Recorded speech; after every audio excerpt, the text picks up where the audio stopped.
Hello and welcome to episode 1230 of The Sleeper and the Bus. It is Friday, November 17th. I'm your host, Paul Sporer, joined this morning by Justin Mason. Justin, good morning, sir. Good morning. How you doing? I'm doing well. It's still just barely morning here, about 5 till noon. But yeah, going all right. It's Friday. I'm excited to talk some baseball.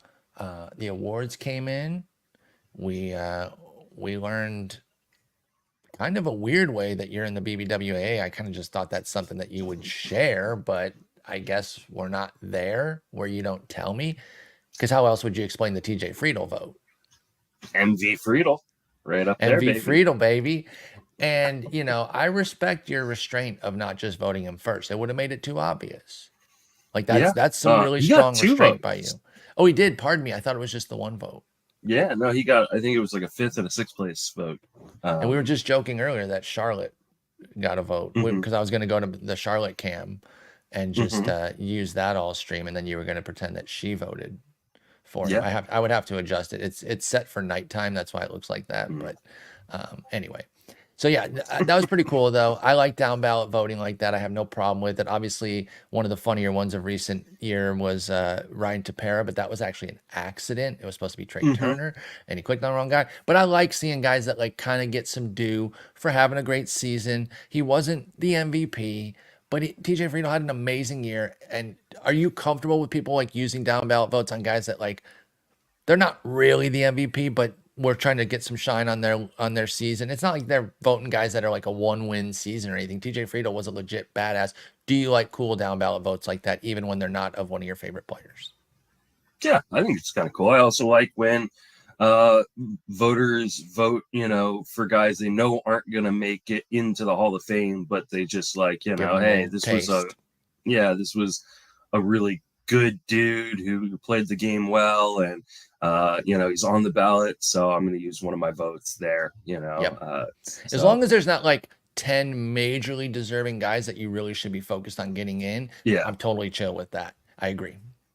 so yeah, I think it's cool because I think I mean, if you're not a fantasy baseball player and you don't live in the Cincinnati area, do you even know who TJ Friedl is? Probably not. Um, Probably yeah, not. Yeah, unless you're like an NL fan that sees him or NL Central that sees him a bunch. Yeah, it because baseball is such a regional game. If you're not playing fantasy, you're like, who's TJ Friedl? But yeah, no, it's exactly. MV Friedl to you, MFers. Mm-hmm. MV Friedl, baby. So just took him in our Gladiator not I that was about long to ago. that So man, your segue I'm game I'm has on it today. really sharpened up. Yeah, I was going to segue into our Gladiator draft. For those that don't know what that is, that's a 23 round draft where that's it. You draft your starting lineup, and it's a battle of attrition, hence Gladiator. We played these last year. We talked about them. They were a lot of fun. It's crazy to kind of see, of the ones that we drafted, which ones stood the test of time. Like, dang, this was the one I thought was the worst. And now it has, two legit closers, an ace, and a whole lineup. So this is my best one now. We've been going through this. We're kind of in the middle rounds right now. We're actually in round 14. I'm actually a pick away that I might end up making on the pod here if Zach Waxman picks, and he's usually very quick about picking. So I imagine that he'll get to it as soon as he sees it. But you had the 9 slot. I've got the 2 slot. How you feeling about your team so far? You open with Turner, Riley, Diaz, Nola, and Real Muto as your top 5. That's Edwin Diaz. I don't think anybody else's name is confusing. It's not Austin Yeah, Nola. It was Aaron. yeah, it was Aaron Nola. Yeah, I don't love it. Got What's sniped. the hang up on it right now? Is I there a would have liked a position? Is it an overall feel? I would have liked a better starting pitcher one. Okay. And I kind of, I took well one. I really wanted Spencer Strider, and I was He hoping I got would get smoked Spencer on him. Strider, and he went one pick in front of me. It really makes me feel. I mean, I'm not complaining about Trey Turner from the 1 spot or Yeah. from the 9 spot. Like that's totally fine. But I feel like there is probably like 8 like clear elite options. So you think that's a One A's. cutoff? Because we went Acuna, I took Carroll, Witt, J Rod, Tatis, Tucker, Betts, Strider. So you feel like there was a jump, a little bit of a dip down now to the Turner, Judge, Yeah. Freeman, Soto group that went next. I mean, I don't mind any of those guys Sure. going after that 8 spot, but I think, yeah, for me, like I feel like 8 may be my sweet spot this year, Okay. unless I want to, do something like pocket aces or, I wouldn't mind having like a 15 pick or a 14 pick, depending on, especially once pitchers start pushing up, because then you could do something like, Jose Ramirez, Juan Soto, or Jose Ramirez, like Freddie Freeman, at the back end. But and then I took Austin Riley, again, another instance in where like I was like, okay, I'm hoping like Ozzy Albies falls. I like Riley. Both Braves went the pick before you too. It's not that you got sniped a few picks ahead, literally right at your pick, but you settled for another Brave who's also very good. And kind of, I don't want to say Riley's boring. He's boring in the upper reaches here, in that like he's 30, 100, 250, 260 kind of locked in. At There's third nothing base, wrong with which that's what you drops want. off. So exactly. And he hit 281 last year, by the way. I'm not saying he can't do that again, but I'm saying projection probably going to go 260, 30, 100. And if you're working at that baseline, that's just solid. Yeah. I thought there was a good chance that like Gallen or Wheeler or maybe even like Luis Castillo might be available in the third round for me. And so that's why I went with a hitter. And of course they all went. And so I took the best closer off the, I took the best closer left off the board, with the hopes that, a guy like Pablo Lopez or the guy I really wanted, Tariq Skubal, would be there in the fourth round. And also once again, right before me. So like, it's been a draft of, just getting sniped by the two guys. You're getting true snipes too, right? Like for me, it has to be a pick or two. Ideally, the one like right before your pick is a true snipe, but you can't be telling me that a guy who went 9 picks before you picked, you got sniped on. No, you didn't. And I mean, but when it's like right by your pick there, that's frustrating. It's my own bad, one, because I should have just took, guys where I should have just took guys. But two, both guys at the 8 and the 10 spot are in our Discord, and we invited them to join us in the draft. And so they're crushing me, Kevin Carlson, Russell Withers. So it's been a little bit of brutal draft. So I like your team. If I can make you feel a little bit better though, like I understand being harsh on yourself. There's no problem with that.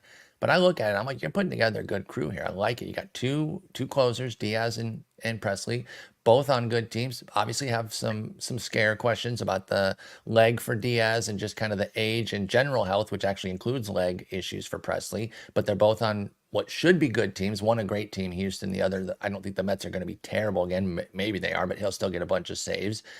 You got the Cardinals ace, Aaron Nola. I said what I said. I still think that's just such a good fit. That's where he's going to end up, To go with Steele, Bybee, and Garrett. So you got kind of 3 younger, like Steele's not super young, but so he's kind of in that middle. And then Bybee and Garrett, 2 young guys coming up. You got your boy Friedl. You snaked Kerry Carpenter from me, but again, that's 8 picks from my pick, so I can't say you sniped me.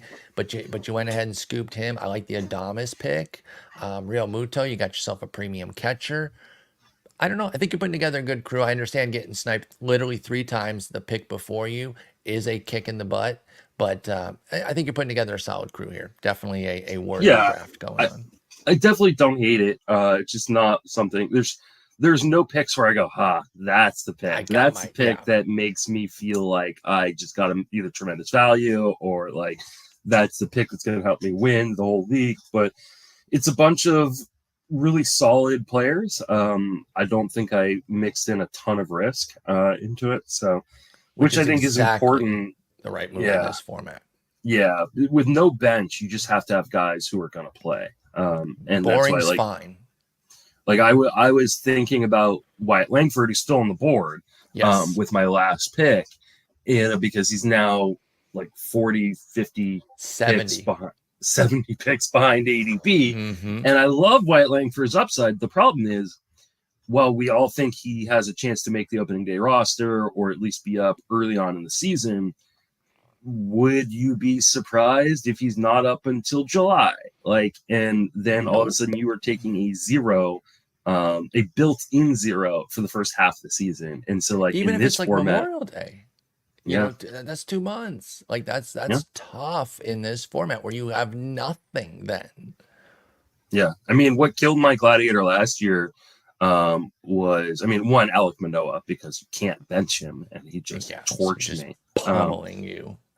And then, injuries. I mean, injuries hurt. Like, I had Jose Altuve missed a large portion of the season. Other guys who got hurt, and it's everybody's going to lose guys, but you have to really stay as risk averse as possible. I think in this format. How do you like in your Sure. team? I am liking my team pretty well. Did you see Charlotte open that door there? I That did shit was not. like almost completely closed, and she found a way to wriggle it open. It's like super I impressive. I have a cat, and this cat is massive. It's like she needs a Like diet Matt like Duffy's so cat. bad. Like pretty close. Like not quite that, but like she's pretty darn close. And she's very she wants to sleep in our room all the time, which I Mm-hmm. dislike, one, just because I don't want a cat fucking sleeping on my bed. But two, because when you won't let her out of the room in the middle of the night, she'll just shit somewhere, which is like, not okay with me. Not what you want. Mhm. No. So I've been trying to like lock her out of the room. She's so fat that she just like totally like police like SWAT style fucking just runs into the door as fast as Yep. her little fat ass That's can, hilarious. and breaks open the door. It'll be like 2:00 in the morning, and I'll hear her, "Rah, rah, rah," and then all of a sudden, that was like the warning, like, Yeah, it's a police siren. open up, Here I and come. then fucking she just battering rams her body into the door. It's pretty funny objectively, but also super annoying when it's like 2 or Yes. 3 o'clock in the morning.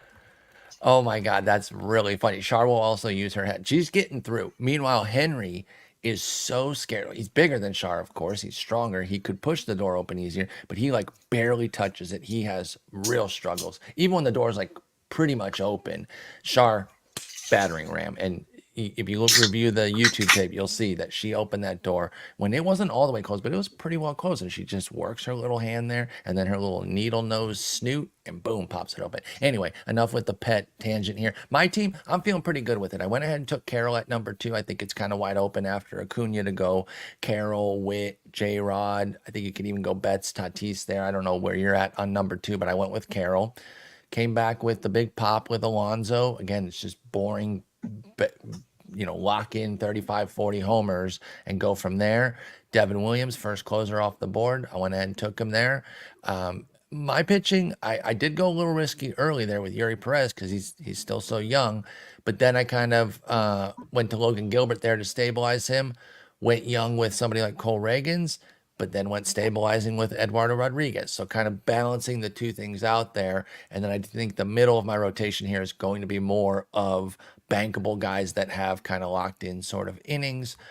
With my other closer behind Devin Williams, I went Andrus Munoz right now, so a little bit of risk there, but still feel pretty good about him. Other two outfielders are Lars Nootbaar and Masataka Yoshida.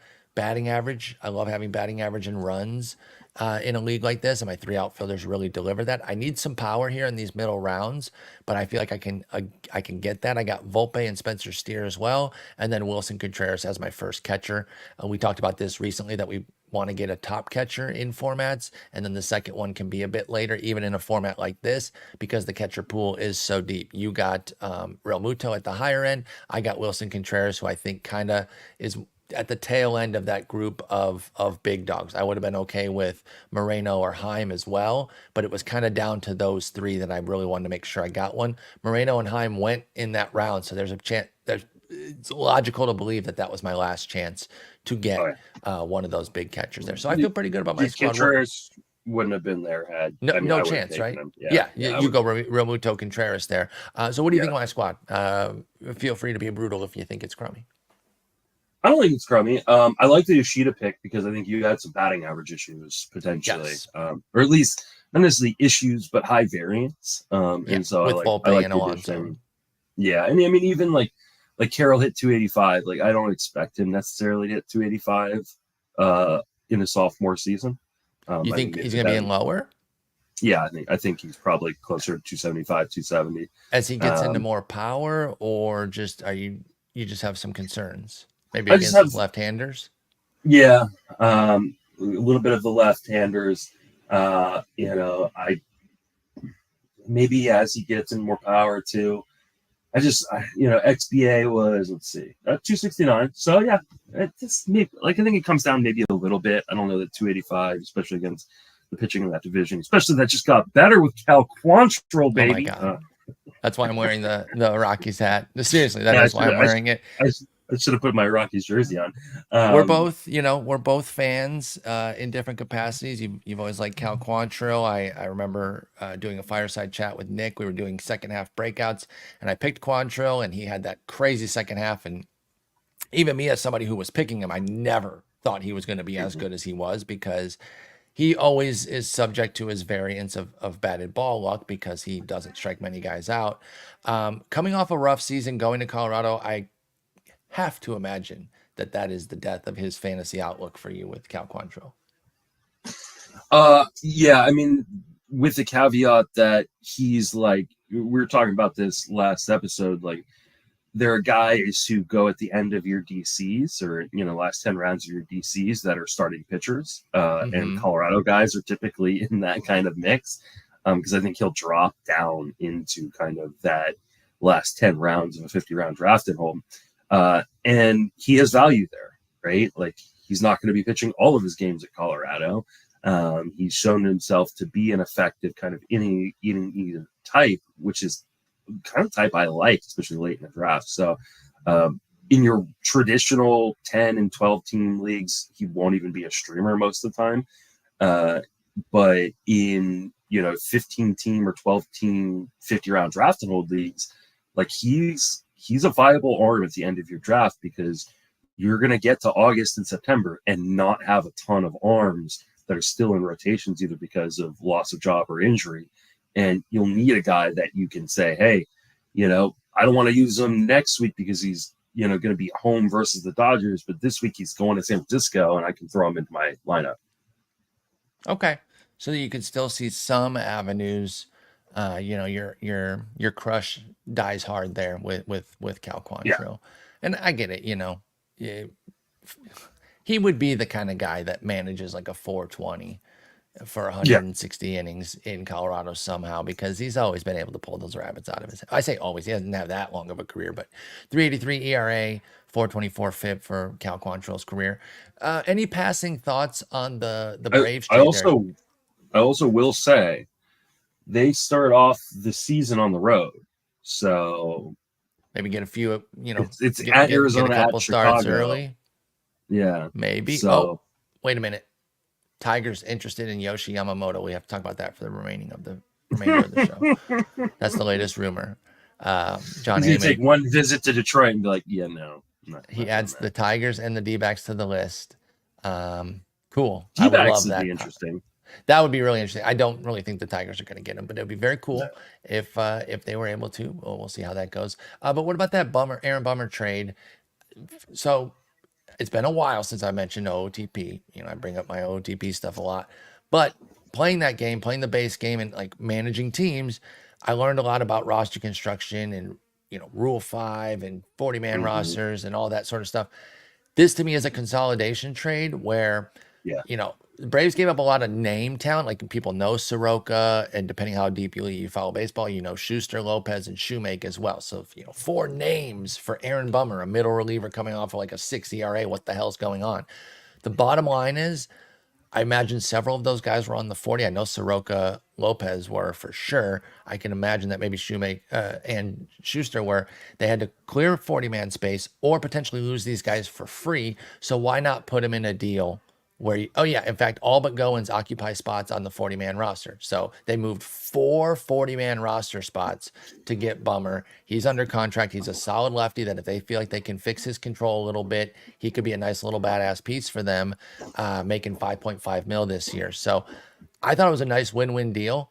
The White Sox need as much talent as they can get, and even though this will take 4 40-man spots, what do they got? They don't have Yeah. crap that is worth taking those spots. So these are some pretty solid players here, plus a prospect in Riley Goins. It's not super fantasy relevant because I don't envision a world where Bummer gets in the closer's role, and maybe Soroka or Schuster finds some viability in White Sox world. But is there any deep league play there that you're looking at from this deal here? I mean, maybe Schuster as a guy who could fit into the White Sox rotation, even on opening day. Sure. I mean, Yeah. Right now, Soroka and Schuster penciled in, according to yeah, I last mean, resource. I think Soroka's healthy. I mean, the Yeah. problem is Soroka.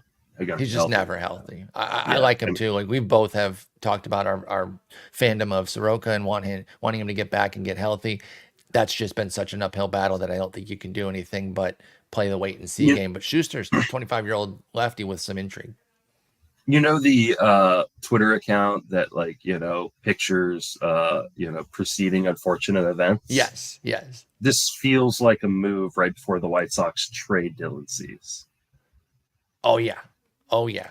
I could absolutely see that. They got 2 pitchers that they can put in their rotation. Now they can move Cease, probably get another 3 or 4 players because they need to acquire talent. Whereas a team like the Braves needs to consolidate it. And whoever they trade Cease to, like if it's the Orioles or something, they need to consolidate talent. So yeah, I could totally see that. Yeah, because I mean, right now with the way things are figuring, if Soroka's healthy, Schultz is out of the rotation, and we have penciled in AAA. And I think after what he did, especially at the end of the last season, I think he should have at least a shot at a rotation spot. So this feels like a trade before a trade. That they should make multiple moves there in Chicago. Yeah. Oh, I'm sure they're going to tear it down. I mean, it feels like, yeah. So, So I mean, as far as I think, like I said, Schuster, I think is interesting. Kind of as a deep league spec play. He's got decent stuff, and I think he'll be locked into a rotation spot once opening day comes around. So, other than that, like I said, this is clearing room on the 40-man. I mean, I guess in a DC, Nicky Lopez. Because he's gonna play. He gets some PT every day. Yeah, I could see it. I've never been a fan. Like even when he had that breakout year, I was 100% not bought in. But if you might need a middle infielder who can maybe get you some bags, he could get 400 plate appearances in Chicago, if not more, because he's a great defender. So if you just want some boring volume, that might include some steals. I just heard it. Perfect. Okay. He takes Shane Bieber. Cool. All right. So the thrust of our episode here is going to be some sleeper review. We did some sleepers way back when. I think it's pick 350 or later. And we got to go over them. And I got to be honest, this could be a nice episode for you more than me. Just reviewing these names, you got more hits than I did. We have a joint player on here that I'm also going to join in on the credit for. And I think my bona fides are established on Spencer Steer. I did defer to you having him there so I could pick somebody different. But other than that, man, it's going to be a lot of, good pick, Justin. Good pick, Justin. Let's start a catcher. We're starting off strong here. Yeah, let's start a catcher where we both took a fat L. And despite how much catcher improved this year and how many guys we saw rise up, they were not our picks that rose up. You took Joey Bart. I took Nick Fortes. Patrick Bailey became the guy in San Francisco. And I guess instead of worrying about what Bart did this year, which was not much, let's spin it forward. Is there anything left for Bart here that you think could bring him to a fantasy relevance in the future? He's still just 27. He wasn't too bad in 2022 with 11 homers and 291 plate appearances and 92 WRC plus. Kind of a NL only C2 in that universe, which is very, very deep because most AL and NL only leagues don't even use 2 catchers. But do you have any hope for Bart, or has he been fully passed by Bailey to where he's only a backup catcher right now? I mean, not only has he been fully passed by Bailey, he's also been fully passed by Blake Sable. Does he get traded then? Because catchers are always valuable in the market. I mean, I think at some point he's got to get traded, I would assume, right? Like, the hard part is, like, he's not a particularly great catcher in either. general. Yep. Like it's not like he could like even like turn into I don't know Jeff Mathis type or something like that. No, he And does there's not have those defensive skills at all. yeah, even if you were to improve, like he's just yeah. I guess he has decent catching metrics, but just nothing special. Man, he was a number 2 overall pick. I kind of forgot that he was that high. Yeah, he I was. didn't hate it at the time either. Like he was a dude coming out of college. Was he Georgia Tech? I think so. I think that's right. The problem with Bart is he can't hit anything that's not a fastball. He can murder a fastball. Can't hit breaking stuff. He can't hit off speed stuff. And that's a problem. And big time problem. It became really, really apparent this year when, obviously he didn't spend very much time in the majors, but even when he did, he had a 143 batting average against breaking balls and a 100 batting average against off-speed stuff. He had 265 against fastballs, but that doesn't do anything for you when you can't hit anything other than fastball. Because all of a sudden, because fastball usage is declining year over year across the league. And against him, it was less than 50% because pitchers knew all he can do is hit a fastball. That's the only thing that can beat you. You know, I'll throw a fastball maybe out of the zone and see if you chase. But other than that, I'm not going to throw you anything other than a breaking pitch or an off-speed pitch. So I think he needs a trade. I think he needs an organization with better hitting development. The Giants are a really good pitching developing franchise, but I don't think they develop hitters particularly well. And you're seeing that with, kind of their hitters coming up, but they're kind of mediocre. And a lot of them are relying on their defense, not their hitting.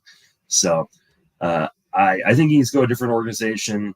Could he figure it out? Yeah, he's a former top tier prospect. I'm sure he could figure it out at some point. But with Sable and Patrick Bailey, though, Sable may revert to just being an outfielder. One of the reasons why he never got sent down to the minor leagues this year was because he was a Rule 5 draft pick last year, and they had to keep him on the 26-man roster all year. So I wouldn't be surprised if Sable does get sent down at some point, or is strictly an outfielder, because he's not super great behind the plate either. Not a great catcher, no. But Blake Sable did hit pretty well, and if he's only like a once-a-week catcher that they don't have to do too much with, Bailey's a great catcher, so Bailey's all they really need is someone who can, fill in behind the plate. So I don't think that's going to be Bart, though. I do think Bart needs to be moved in a deal at some point. I think he could still get back something of some note. Obviously not nearly what he would have gotten back, 2-3 years ago in a trade, but former second overall pick, 27 years old, catcher, that's going to have some value in the market. My pick was Nick Fortes. We don't need to break it down too deep. It just didn't really pop off. I thought he could build on some of the things that we had seen the year before. Liked him as a C2. And it was 6 homers, 4 steals, 204 average. His homer to fly ball rate dipped in half from 12 to 6%, which was a bummer. He got more PT, 80 more plate appearances than the year before, which was nice. I thought he could build on the 9 and 5 with a 230 average that he did in 2022 for Nick Fortes, and it just wasn't to be. He'll be 27 next year. I still don't hate him as like a super deep C2 or like your third or fourth guy in like a draft champions, because I don't think Jake Stallings like blocks him out completely. But Fortes had an opportunity to kind of overtake things from Stallings and failed to do so, to the point where they were back in like a 50-50. So that was a little bit of a bummer. As a short sample that we kind of thought, there was a group of us in the fantasy community that liked Fortes. He had some buzz. I bought into it as well, and didn't come to fruition. I'm not too bugged out about that. The catcher ones, catchers are hard to hit on. Again, I did mention that you're going to have some hits, but we still don't have hits yet. Let's go to first base. These are pretty bland as well. I did my first base breakdown, and my guy was included here. And for the league context that you would have drafted Dom Smith in, we'll start with me on this one. I'm fine with it. Like, he was a fine NL only kind of guy, very bland. I'm not trying to take any sort of victory lap on it, but I'll give a shrug, ho hum, C minus on it. Um, I just kind of overstated the level to which his power would come back, and I think we're living in a new reality where he's a, you know, low to mid 100s ISO and not the low to mid 200s ISO that we saw in 19 and 20 when there was the rabbit ball, right? Like 19 is a heavy rabbit ball, but as a commenter pointed out in that article, 2020 had rabbit balls too. So you kind of look at both those seasons, you see that there's such a clear outlier in power for Dom Smith. And I didn't even have him getting all the way back to that. I thought he could be upper 100s power, kind of split the difference. But no, he's just a low 100s ISO, which is slugging minus average, of course. 12 homers.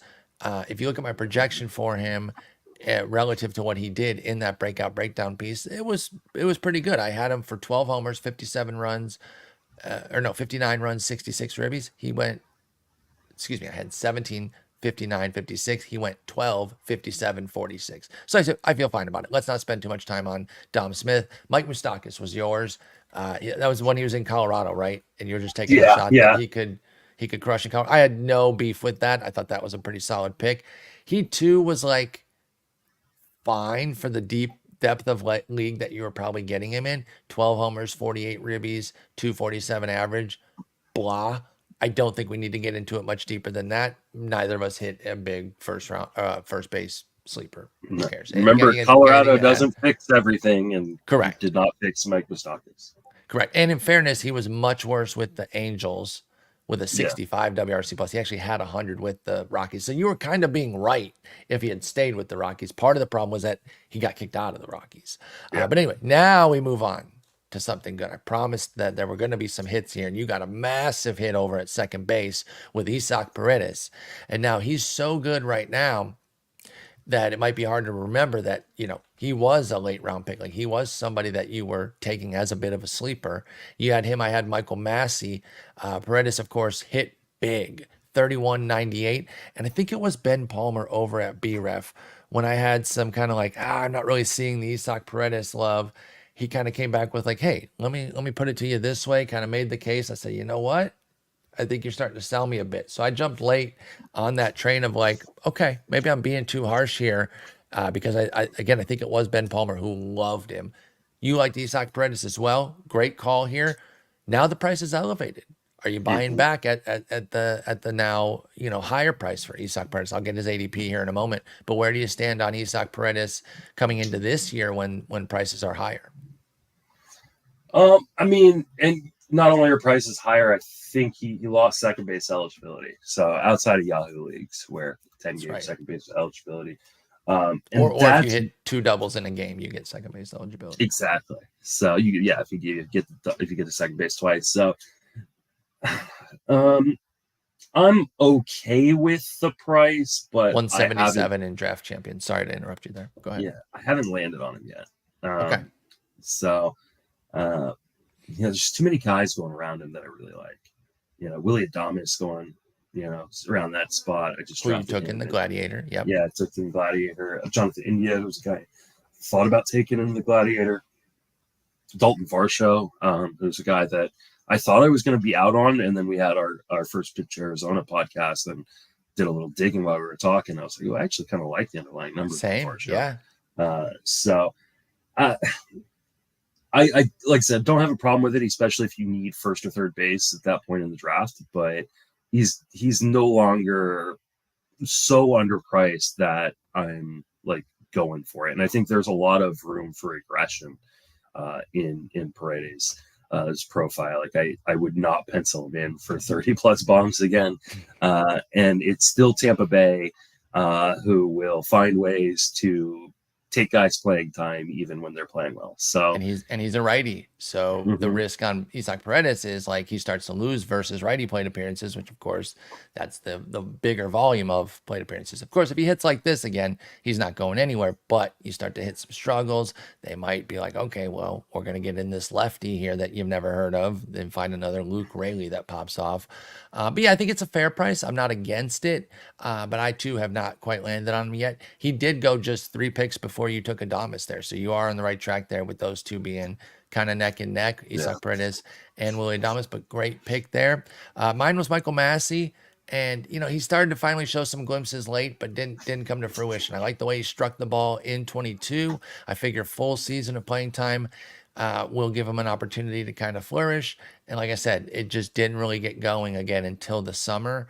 By then, it was too late to really salvage his line. He wound up with a 73 WRC plus, 15 homers, 6 steals. I'll tell you what, though, looking at everything that went down, I'm not fully out on a buyback here because the price is going to be even cheaper this year. Now he's a complete afterthought. He had some buzz last year, Michael Massey did. Now he's going to just be like, okay, that didn't work. Discard him.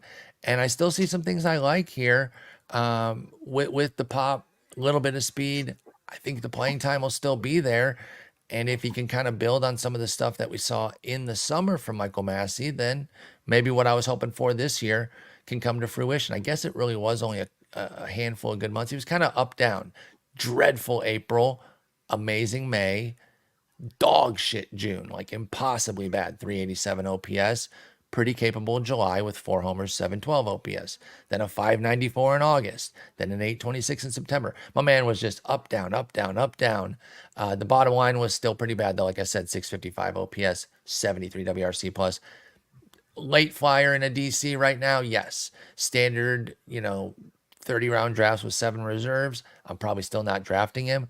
But DCs, I'm still in on Michael Massey. What do you think? I know you weren't dying to get him last year when I was talking him up, but after seeing a season here where you've got 461 plate appearances, where do you stand on what will be a free Michael Massey in this year's drafts?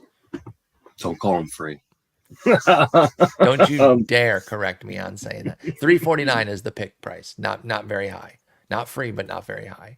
340. Oh, I haven't. Oh, I haven't. I did DCs only. Okay, so 433 in all drafts. Okay. So even freer. Yeah, even freer. I think Michael Massey is what I like to call a Paul Sporer special. Oh God! You know what a Paul Sporer special is? A guy who's bad that I like, no matter what. No, I don't know. Wait, I'm waiting to see how this is a diss, but I'm excited. You're just a year too early. Every year, classic. A year too early. Yes. I love being a year early. Yes, you love That's being fair. a year I early. accept Lane that tag. Thomas. I mean, we can go back many years of you calling a breakout and just being a year too early. I love Michael Massey this year, especially at the current price. He showed unreal skills growth with just really, really bad luck in the second half. That's hiding the skills growth. So we're talking about a guy, he hit 237. I know that sucks. But he had a 238 BABIP. Like, that's not going to stay down there.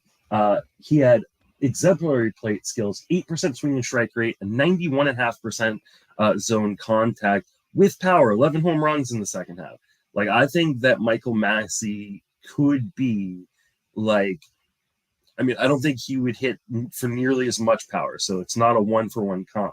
But I saw Paredes of 2024, where he's a guy that he's probably not going to hit for a great batting average, but there's no reason he can't hit 260.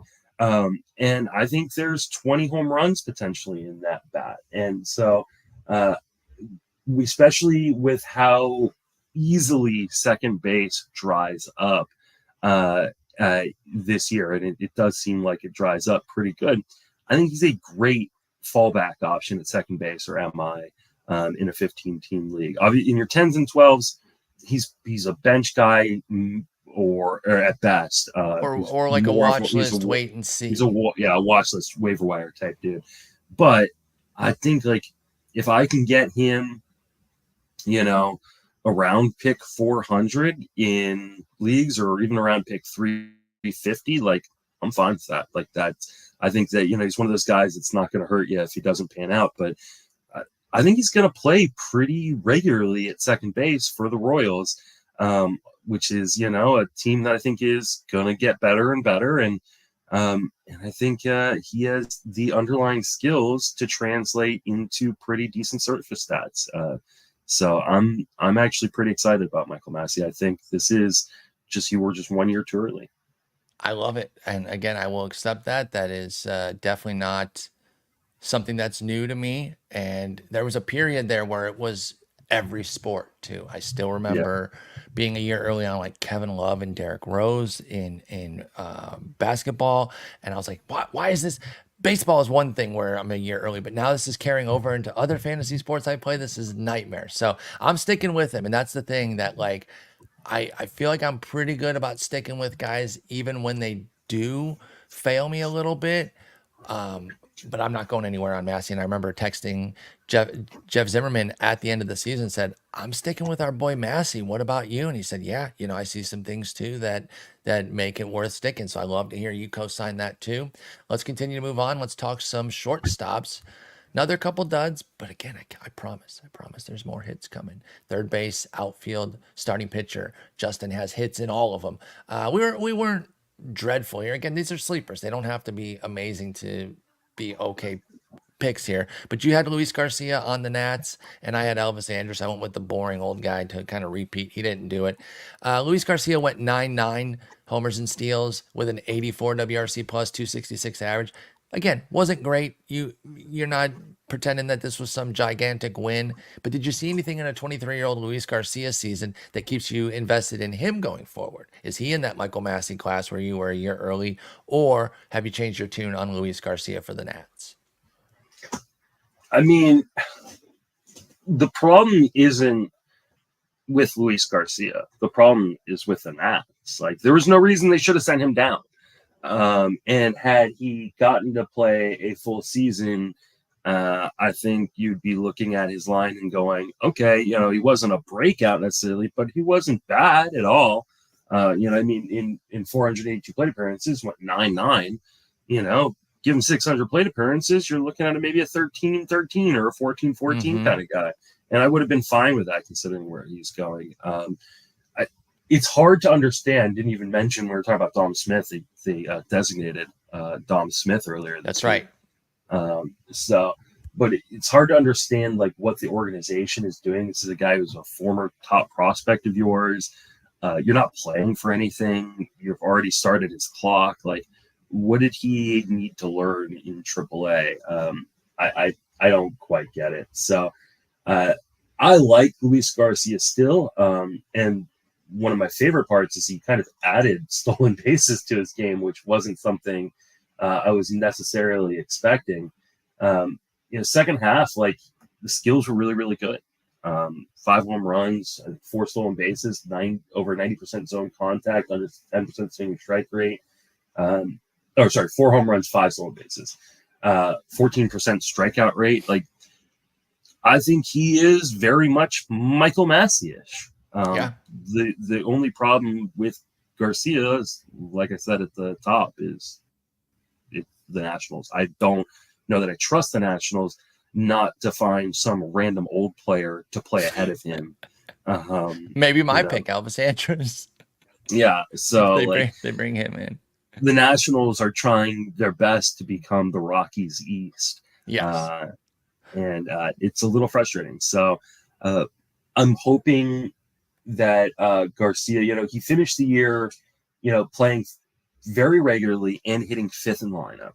That's I like that. Not a bad spot, especially I don't imagine they're adding a lot of big bats this offseason. So I think there's a good chance of getting hit in the middle of that lineup and be just a cheap accumulator that's perfect for deeper, leagues, especially BCs. Yeah, I co-sign all that on Garcia. I'm not going to quit him either. He can be age 24 season next year. If that stolen base component, if we can extrapolate that to like double digits over 150 game season, as long as they don't call up Alcides Escobar again and see what he's up to. Yeah, exactly. I think we should be good there. Andrus, again, speaking of old guys, I did go for him. He went 17-18 the year before, and I thought he could run it back because I thought he was just going to get the PT. I mean, he got 406 plate appearances, which is a drop down from the 577 from the year before, but he still only went 6-12. It was boring. I don't think it's a complete flop because you can get out from under it. That's the thing with a lot of these too. You can get out from under them if things aren't working out. But whatever. We don't have to spend any time on Elvis Andrus. He'll be 35 next year. If he I mean, lands somewhere, I don't think maybe it's you a can flop look at at all. him. He was Oh, free. thanks. Like he was legitimately free. And he stole 12 bases for you. He hit to like he wasn't like a drain on your batting average. Like where you were getting him and the types of leagues you were getting him, which were draft champions. You weren't drafting Yeah. him in a regular league. Like he was fine.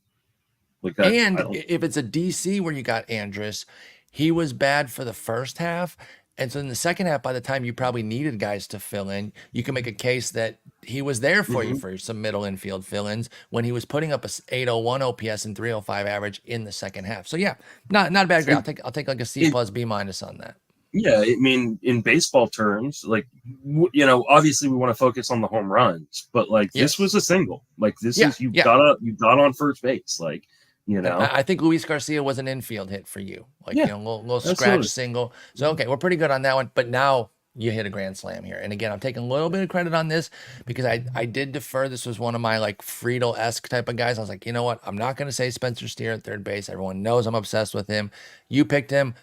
We double co-sign on that. We both get huge credit there. Brian Anderson was my guy. Looked good early. I'm thinking Yeah, we're he both. was great to start I the thought we were season. both getting A pluses here. He came back to earth in a big way. He crashed back to earth. In fact, he wasn't even back to Look, 2018, it, 19 levels. it probably didn't hurt you because so like I needed a corner infielder in my auction league, my NFBC auction league, Hmm. and I took Brian Anderson for $1. And it was like I don't really believe in him, but I think he's going to play, and Might as and well. I can just use him until I find someone else. And like I said, he was fantastic to start the season, and then he got hurt, and so Yep. I dropped him, like, So then you're out from under it. Yep. and so like it actually worked out really really well. I think for a lot of people, if you just dropped and moved on, like you should have. Yeah, I think that's a good point too. Like that, don't let these picks kill you. Move on. He gets hurt. Brian Anderson does, as unfortunately he's done quite a bit recently, and you move on after the fast start. Steer, massive homer for you. A great pick, and I actually went back and listened to that one to see like what I said because I knew he was one of my dudes, and I was like, okay, I didn't want to pick a guy that I'd been on, but what do you think? You highlighted the hole in the top of his swing, but you said he could overcome it Mhm. and just kind of flourish despite that in that beautiful park. And what did he do? He went and flourished despite that in that beautiful park. 23 homers, 15 steals, 271 average, 86 ribs, 74 runs. The price is up now, right? Price of poker has gone up. I took him in the Gladiator. I'm obviously still bought in. He's a round pick 100 now. He has triple eligibility, first, third outfield. By the way, for some reason, he's not first in the Gladiator. He played 57 games there, so I'm not entirely sure what's going on with that one. I need to talk Do you already have to a first baseman? well, yeah, but I should still be able to put him there, right? If you move that first baseman somewhere Oh, else, you're then you right. can put I'm him a there. dumbass. Yeah, it's It not. generally the answer is Paul's a dumbass if something is quote unquote Yeah, wrong. You're right. That's exactly what it was. I moved Pete Alonso to utility and Steer as first base. Okay, well, user yeah. error. At any rate, first, third outfielder for Steer, so still triple eligibility. Price is exponentially higher, of course, now 200 plus picks. Are you still buying at the elevated price for Spencer Steer? Do you believe that he can maintain high quality? Um, I mean, I think he can do something somewhat similar to what he did this last year. I think the batting average probably comes down a little bit. Maybe the power comes down a little bit. Um, I think maybe the playing time just in general comes down a little. There are a lot of pieces in Cincinnati, and the Yep. reports are they do not want to trade anybody. They are just I gonna told you. they want that depth. Especially because it gives them, if somebody flops like Ellie doesn't figure out the strikeout issues, Yep. they have the ability to send someone down and not create a hole in the Or roster. So injuries, right? Like, mhm. and I don't say that I told you so, like trying to rub it in your face. I'm just saying we talked about that. It's like, are they going to move one of the big pieces? It's like they could, but they don't have to because you got to keep some depth. Injuries happen. Jake Fraley's had Yep. injury issues. Your boy Friedl plays with reckless abandon. I think I Yeah. messaged you 3 different times during the year with Friedl because he crashed into the wall Yeah. so devastatingly. The outfielders come over, pick him up. That looks bad, and he's back hitting the next inning because he's a stud like that. I should have Yeah. trusted that he's Captain America, but McLean ended up getting hurt, so I think they're going to keep a lot of India has a these long players. track record of Yep. getting hurt. So that could eat So into Steer's time, what you're saying, naturally, just by rotating all these guys in. yeah, exactly. And that doesn't even account for maybe they make an addition in the offseason Yeah. offensively as well, because they have an extremely young team that doesn't cost very much. So now's the time to try to build around these guys. So do I think that Spencer Steer's going to be replaced and lose all his playing time, become a platoon player? No, I'm not saying that at all. But how many guys do you reasonably project for 665 plate appearances, which is what Steer had in 2023? Nice. I don't think you do that, right? Like, yeah, I think you probably project him for 575, and just that projection alone drops him to being like, maybe a 2012 guy. In terms of home runs and stolen bases with like a 250-ish, 260-ish batting average, which is fine, especially because he's triple eligible. But I'm not jumping for joy taking him around pick 100 when there are guys who have really experienced track records going around him. Who currently, like I said, I'm using different ADP lists than you are, but on the one I have, he is listed in between Nick Castellanos and Alex Bregman. That's pretty established guys. Pretty established guys. Now, I love him in DCs and in 15-team leagues and just in general because of that triple eligibility. But, it's a little bit more risk than I think maybe the ADP suggests. So I think that's fair. I love that he was my call for this this position. Big dub there. Big dub. But that won't mean I'm going to necessarily be going back to the well a bunch. I'll definitely have Steer on a few teams, but he's not a huge target for me this year. Yeah, and he underscores, a lot of these, the hits, they underscore how much price changes things. I think we were saying that a little bit with Paredes, because just because you loved a guy at the low price doesn't mean you're ready to pay full freight on a guy. Things drastically change when you're adding 200 plus picks to the cost, which we're seeing with guys like Paredes and Steer. Let's go to the outfield. And Friedl was one of yours, of course, because he's a stud. You went Friedl, Margot. I went Alek, Thomas, Oswaldo, Cabrera. So let's start with the Friedl love. Obviously, we talked about him at the outset with his MVP vote. His price also going up. I'd be surprised if you're out because, again, that's your dude. He's at pick 151 in the DCs, 15 DCs from since October 1st is when I'm looking. Oh, you know what? I know why my shit's outdated. I didn't change the date. I'm a moron. Actually, from the 12th to the 15th, there haven't been any DCs completed. That's interesting to me because I just updated it and that it didn't change at all. But anyway, the Gladiators started and a lot of people moved. So everyone's going there. Yeah, that's a good point. That's a good point. So he's 150 there. Friedl is in the DCs, 143 in the Gladiators. So he's kind of maintaining that same price in both. What do we think of TJ Friedl now at a higher cost? 150 still seems fair, 10th, 11th rounder. Are you paying that for your boy TJ Friedl? And what do you expect in year 2 of Friedl? I mean, we're talking about a guy who has, decent pop. It's nothing to jump for joy about or anything, but, he had 18 home runs. He's obviously assisted by that great part because 13 of his 18 home runs came at home. But that part ain't going anywhere either. Yeah. He's got great contact skills, 91% in zone contact, like I think a 6 or 7% swinging strike rate. And he leads off for one of the most exciting offenses in baseball, in the best parking baseball to hit in, or he's, first or second going to be in that lineup. So, I mean, I don't know what there's not to love. And of course I'm going to be going back to the well, especially because we're not having to pay. Like when when Cedric Mullins was my breakout Yes, it's a call, good example. and TJ Friedl was like the kind of leadoff guy for my, this year Cedric Mullins piece, back in January, February, whenever I read it. When Cedric Mullins had the breakout that I called, the next year you had to spend a fucking, second, third round pick. I took him at the 15-16 turn in Arizona Fall League, partially for the meme, but like you're not having to spend that price on TJ Friedl. I mean, I just got him in what round was it? It was in the 10th round.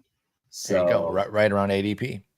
Yeah. So like that to me, I love guys like this, especially when you're getting him outside of the top 130, 140 picks, that people don't really identify as valuable as they are because they don't hit for a ton of power, or they, the Brandon Nimmo guys, type guys, but they lead off. They lead off on good offenses, and runs, I think, are one of the most underappreciated stats. We say it all the time for a reason. Yeah. For pitchers, it's whip. For hitters, it's runs scored. And I think that Friedl's one of those guys that he's just he's not a huge value, but he's a good value. And I want a lot of good values on my team. Yeah, I think that all makes a ton of sense, and I totally agree. And I co-signed your Friedl just as you co-signed my Fraley. We were both in on the FR boys in the Cincinnati outfield. Believe it or not, I didn't take Fraley in this, probably because of the thing of like, again, I'm picking the same guys all the time, but I should have. I could have gotten a hit there. Manny Margot, a guy you have liked for multiple years. Has that ship sailed now? Yeah. Is he just a short side platoon outfielder?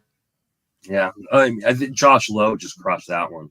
Yeah. Like, 4 homers, 9 steals, 93 WRC plus. Like, he wasn't bad. I'll give you, again, that's a single for the leagues that you're drafting him in.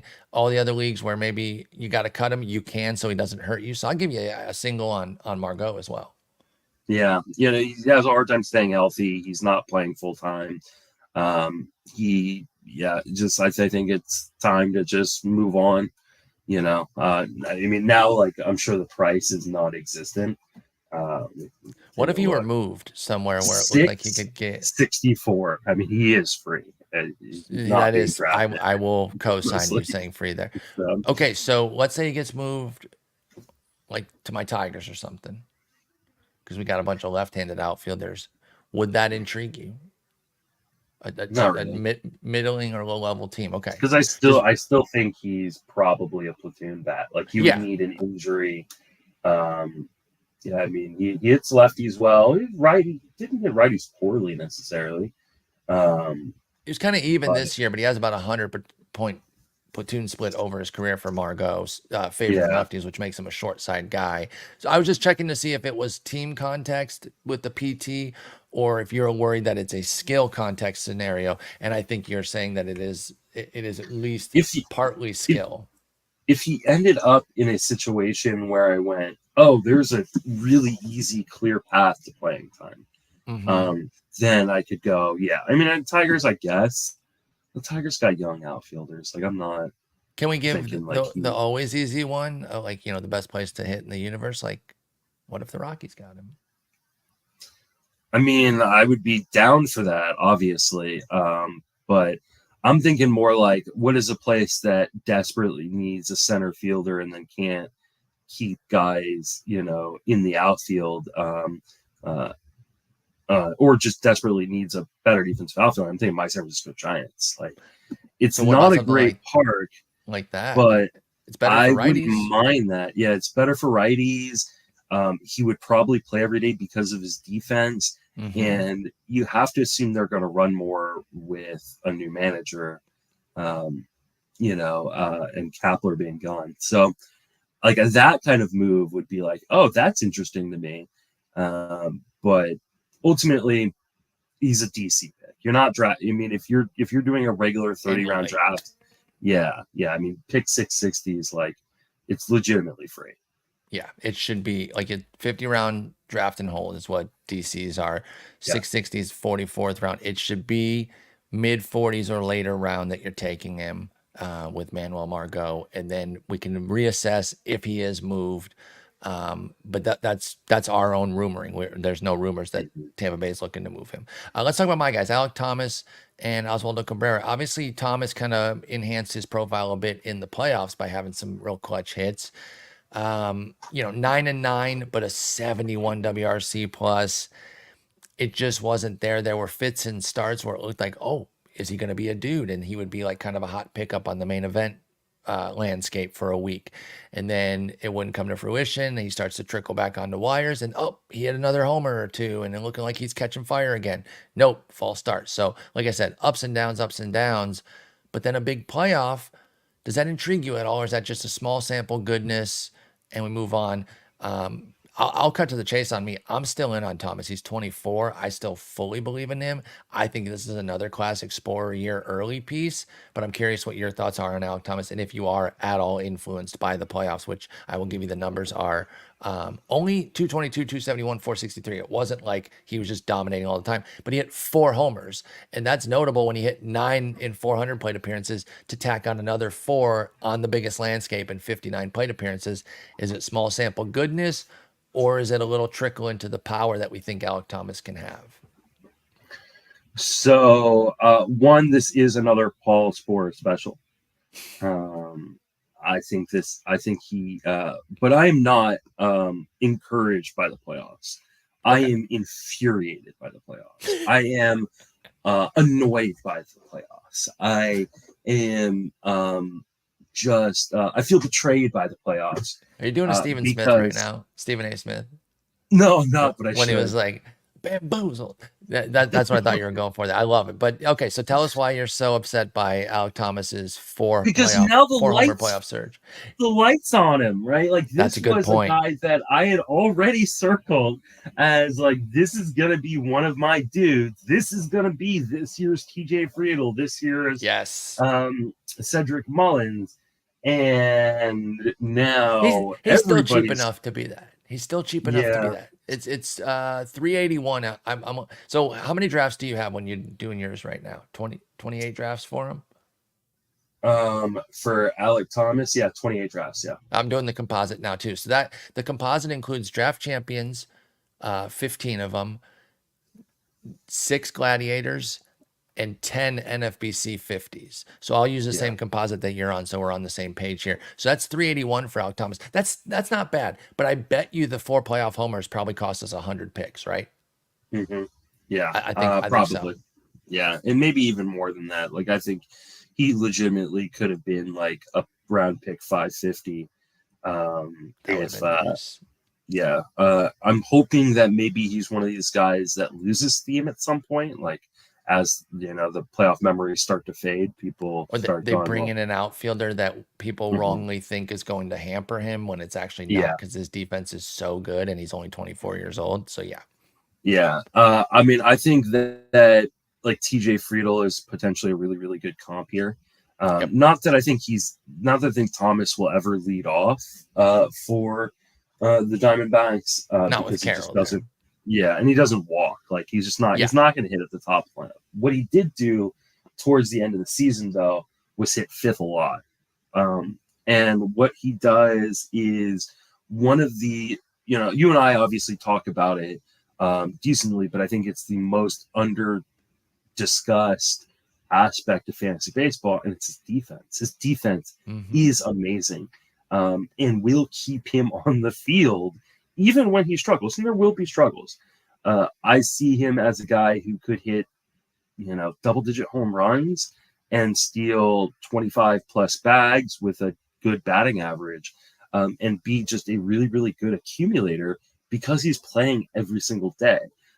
Now, there's also the risk that he's just not in the majors. Like, now I think that risk is lessened because of the defense, but we saw it. He was a guy I was in on last season as well.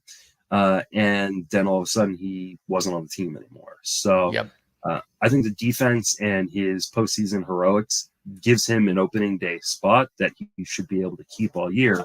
And so I really do like Alek Thomas a lot. And like I said, I think if the price doesn't get too out of control, he'll be on the, this year's Cedric Mullins or this year's TJ Friedl piece. Or even in this space again next year when we do sleepers, because I'm still fully in, and unless his price gets inside the top 300, then Alek Thomas will still qualify for it, and I'll be able to get him. Is Oswaldo Cabrera another year early? I thought he could find playing time as a super util at third, a little bit of outfield, maybe some other infield spots, giving guys days off, and kind of dot some power and speed there for the Yankees. It did not go well. 5 homers, 8 steals, and 330 plate appearances with a 60 WRC plus for the 24-year-old Oswaldo Cabrera.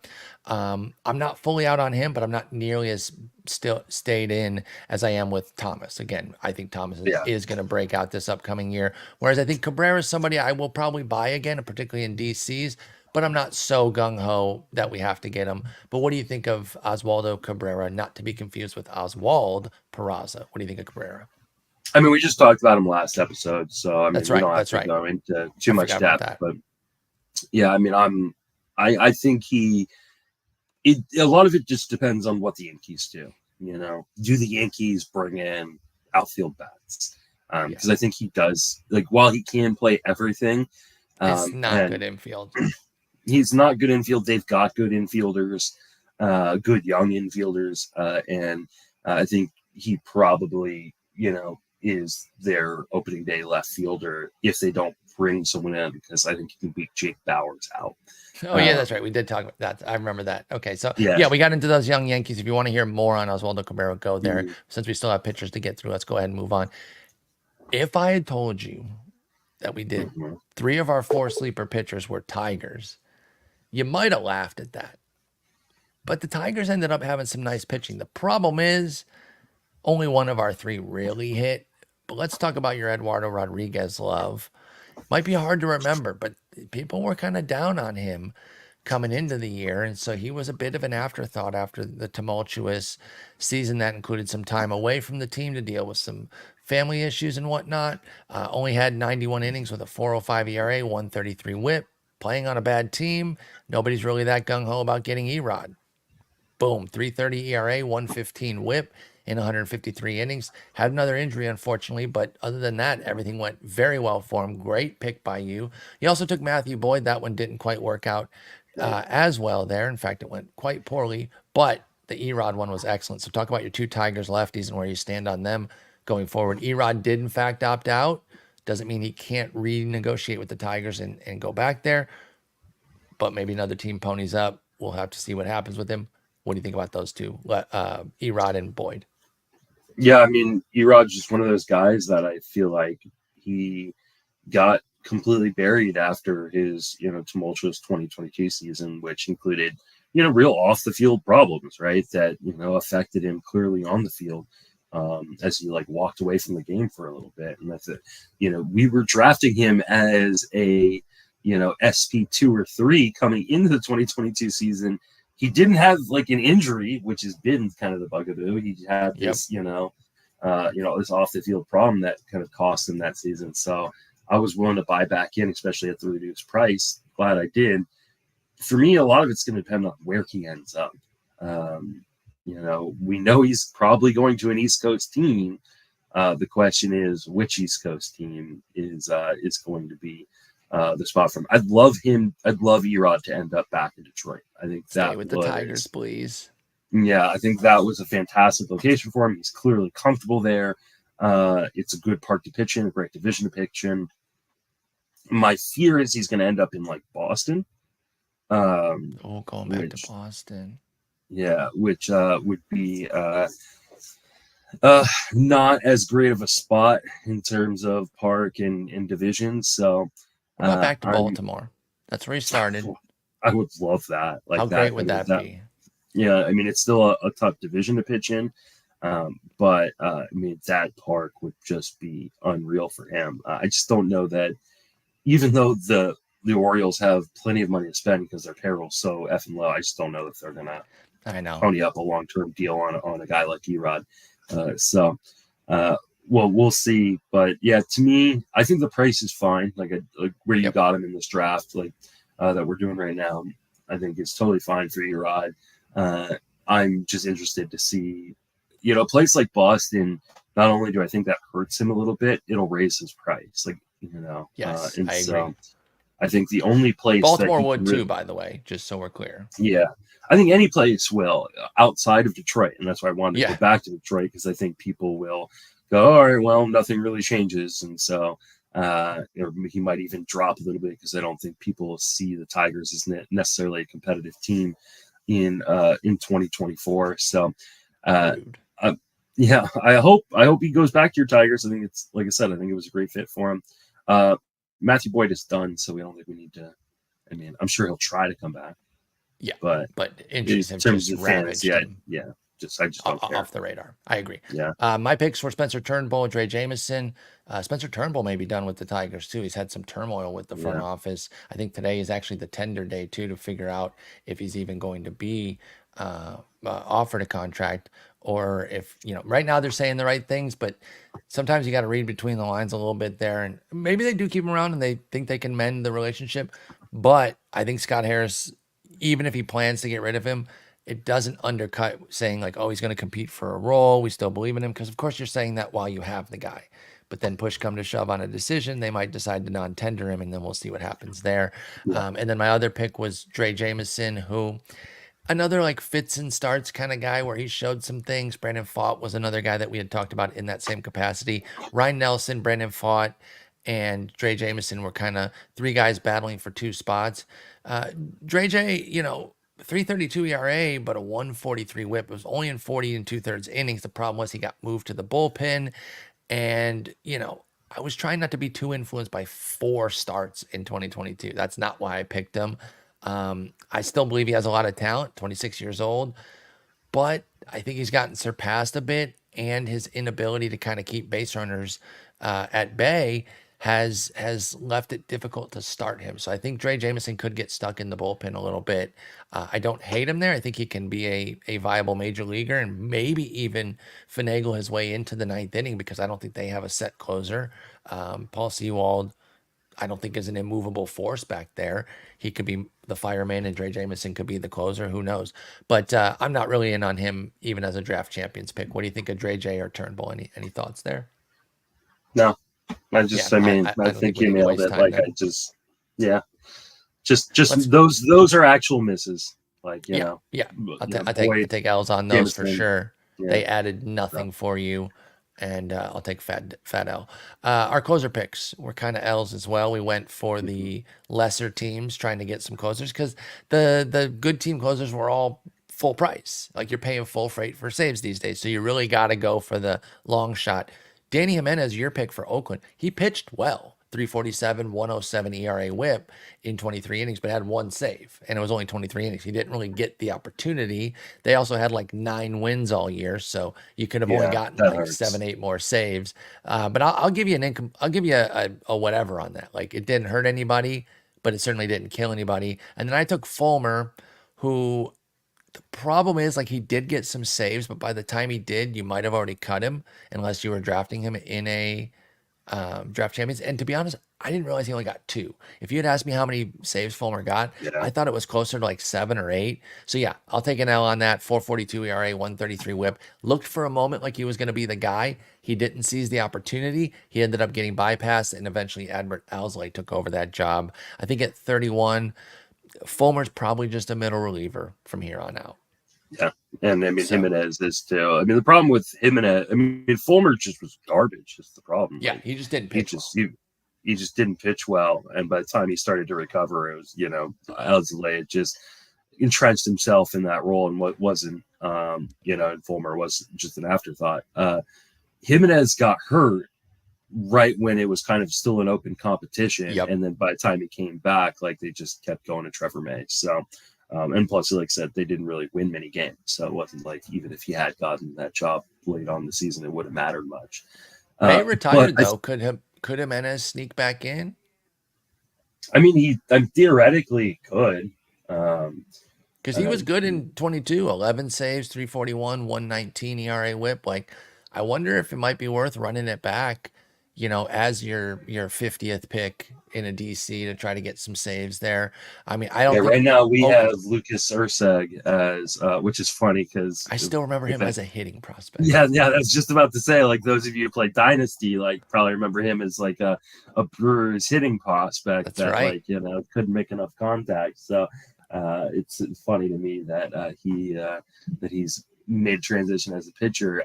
I mean, one, I just don't care like Yeah, about the that's the Oakland thing. bullpen. It's just like They'll win more than maybe in a 50 this DC, year, but not many will more. they?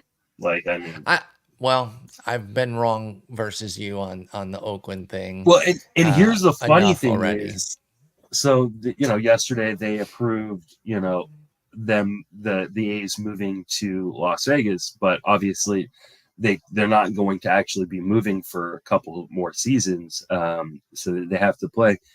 How much of a fucking just troll job would it be for the owner to be like, now that it's official, I can put a better product on the field? Oh my God. And then all of a sudden they get like an Start building up actual for like excitement when you actually move to Oakland.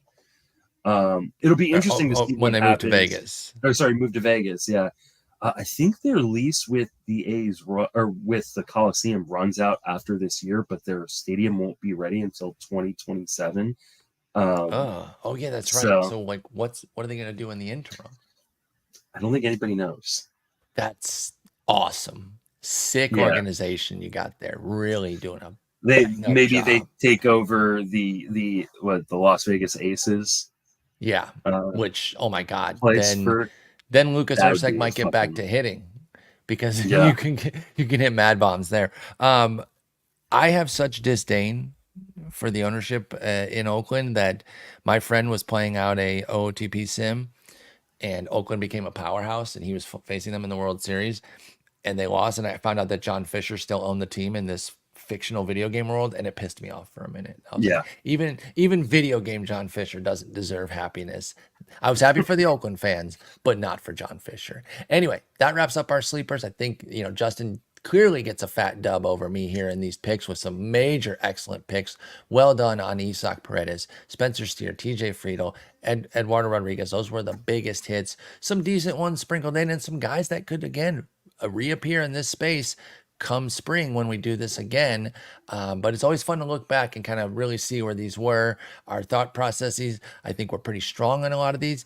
Doesn't mean that they're all going to become right because these are low probability picks by their very nature. So the fact that you even got 4 legitimate home runs is a big deal. So great work there. And it probably speaks to, at least has a contributing factor to your overwhelming success this year as you were hitting guys in all facets of the draft.